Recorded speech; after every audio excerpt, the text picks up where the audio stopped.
And it is always great to welcome back a good friend to the station, good friend to the show as well here at WTMY. Dick Hyman will be performing at the Sarasota Jazz Festival. It starts this week, coming up on through the 12th of March, Tuesday through Saturday. He'll be performing on Saturday night, all the concerts at the Riverview Performing Arts Center, Riverview High School. And great to have Dick Hyman with us for a couple of minutes to kind of talk about what he'll be doing and the festival itself. And Dick, I know it's been a while since we chatted with you. How have you been? Well, I've been fine, and it's nice to be in touch with you again, Doc. Yeah, good to have a chance to always talk to you around this time of year, because I guess you can kind of write these dates in on ink on your calendar. You're always part of the Jazz Festival in town. Well, I've been doing the Jazz Festival since, I believe, the first one, way back when Hal Davis founded it. In fact, that's the reason, really, why we are in Florida now. It started out, if I have my history right, as a bunch of jazz lovers getting together just listening to records at the time, right? I think that's what it was. Hal Davis had a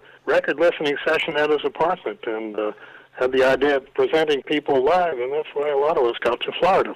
It grew from there, and you moved down to the Venice area, I guess about 20, 25 years ago, and we're happy for that, but you were one of the first to perform at it. Well, I think so. And then other guys who came down whom I used to know in New York were Bob Rosengarten, right, the drummer, and Bob Haggart, the bass player, and a number of other people. So there was a big movement from New York down to Sarasota area. Yeah, I went to some of those early jazz festivals when I moved down, and yeah, you're right, Bob Haggart and Kenny DeVerne and Bob Wilbur, so many great names. Bobby Rosengarten, all performed over the years. That's right. I guess that was kind of a pipeline for a while, New York to Sarasota. Good place to be in the winter.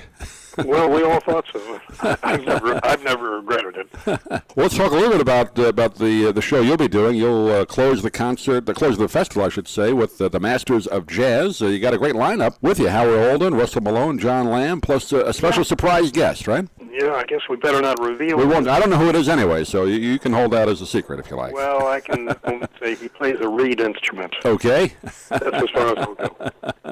Well, we'll talk about what the plan is for you guys. When you get together, do you write a set list out right away, or do you kind of add it at the night of the show? Working on that, something that'll feature everybody, and a very convenient way to break this lineup down is in duets. So we'll do a number of them. We start with the two guitars, for example, Howard Alden and Russell Malone, who are two of my favorite guitar people. And I've never heard them play together, but I know that they will be marvelous together. And then I thought we might have the bassist John Lamb, who's frequently around, and Mark Feynman, who's a wonderful drummer, and put them together and see what they can come up with. And there'll be a duet between the unknown drop-in visitor and myself, and then we'll all play various ways.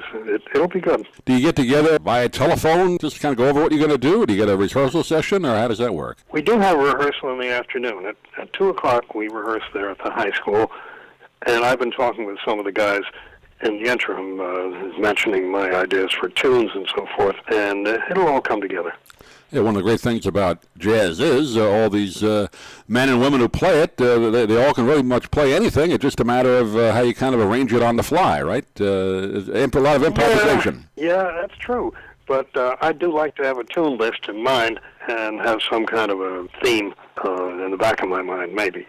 Yeah, that'll be the Saturday night show. 7:30 are all the performances. Starts Tuesday the 8th, the Naples Jazz Orchestra, and Wednesday's the Jazz Trolley. Jazz Trolley Night, which has jazz at 8 venues throughout Sarasota. Then Thursday is Samba Jazz, Ken Poplawski and Diego Figueiredo. I hope I'm pronouncing his name correct. And then Friday, Wycliffe Gordon and the Billy Marcus Trio, and then the Masters of Jazz on Saturday night. So jazz fans, not only in Sarasota, but a lot of people travel around throughout the state or around the rest of the country to come down and see these shows. Yeah, well, I suppose there'll be a lot of ins and outs of travels with various people, but many of us play dates all over the country, and I'll be doing a few a little later on.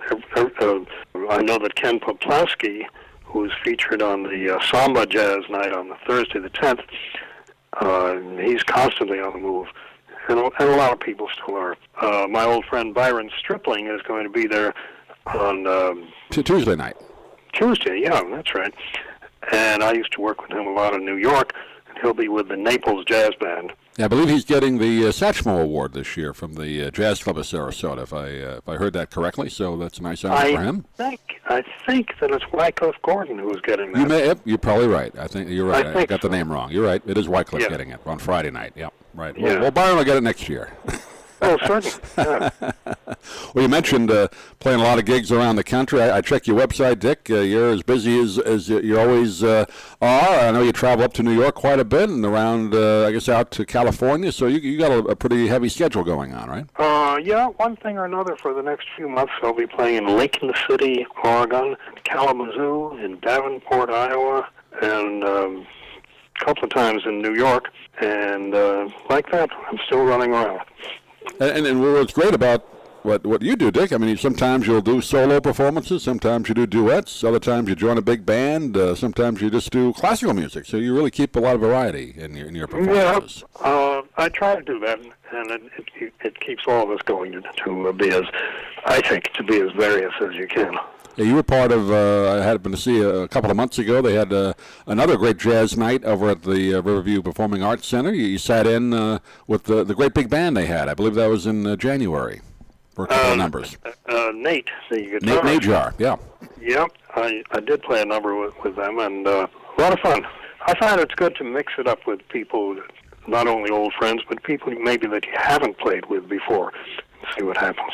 Is that? I guess it's kind of like a ball player. You play ball with different guys. I guess music is kind of the same. You jump into a band and you sort of have to kind of feel each other out a little bit as far as how their style is and how you can fit in with them. But is it similar to that? I think it's very much similar to that. At least for me, it's been that way. And as you say, I've been doing a variety of things most of my career. But it's all fun. And you still practice? I know one time we talked, you said you practice several hours a day. You still do that, right? I do. I can't claim to practice several hours a day, but I'm usually either at the piano or at the writing desk. I'm writing various things at the moment. Yeah, you still compose music as well, which is another great talent you have. Last year, I did a piano concerto, which is the second one I've done. This year I'm working on a clarinet concerto for Ken Poplawski, and we hope to have the premiere of that out in Oregon late in June. Oh, great. Yeah, that'll be fun. And then as that's premiered, hopefully we'll have it down here sometime. Well, I hope so. I've been trying to interest some friends down here, too. Remember you had the world's longest jazz, blues. World's longest blues you did. I got to see that again. That was great. I think we kept it going for about 30 or 40 minutes. Yeah, that was great. You did that a couple of years in the festival, and maybe bring that back again. That was a lot of fun. The actual title, now that you remind me, was The Longest Blues in the World. That's right. Good title. It was. There was a lot of the great stars that join you on that. But anyway, we just want to have a couple of minutes with you and remind the folks out there, not too many tickets left, so get to the Jazz Club of Sarasota website. All concerts at the Riverview Performing Arts Center, 7:30, runs Tuesday through Saturday. And, of course, Dick Hyman, Howard Alden, Russell Malone, John Lamb, and a special surprise guest on the Saturday night show. And, Dick, always great to chat with you for a couple of minutes. And I know you're traveling a lot, but we'll do it more frequently as we move along. Doug. Anytime I would love to be talking with you, anytime you want. Thanks, Dick. So thank you.